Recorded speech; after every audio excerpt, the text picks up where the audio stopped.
The next question will come from Mr. Riley. Mr. Riley. My first question would be to Jason. Jason, this is an extraordinary time in American history. We're witnessing one of the most incredible presidential races ever. And in that backdrop, we have this state representative, which obviously pales in comparison. But why I say that is, in the next year or so, given that what will probably happen in the election, Massachusetts is poised to witness the largest game of political musical chairs it has seen in the last 100 years. And by that I mean that should Senator Obama prevail in this presidential election, you'll see an exodus of Massachusetts politicians to Washington, D.C. Having grown up here in Massachusetts and having borne witness to over 30 years of political gamesmanship, I, as well as many other Stone residents, see a particular scenario unfolding. Senator Jamelin is active in your campaign, and should an opportunity arise for her to move forward, We need a question here.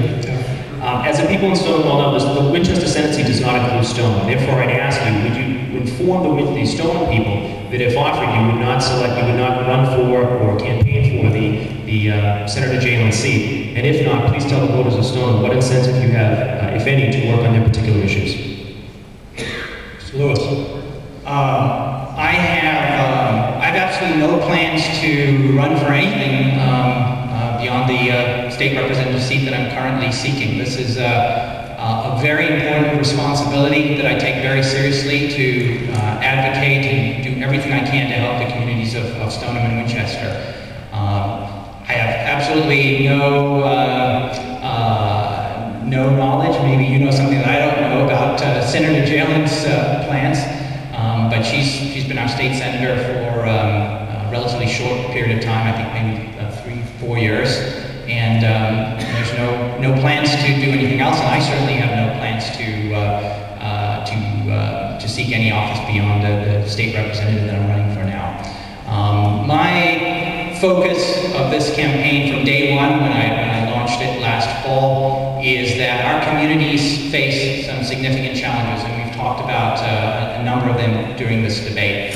And particularly in these tough economic times, we need somebody who understands how to grow businesses, somebody who understands how to create jobs, somebody who will do everything possible to help our communities, to bring in the local aid that we need, to find ways to make our state government more efficient, and so that we can set priorities and free up funds that can go into local aid and into Chapter 70 funding, and can help us grow our economy both locally and at the state level.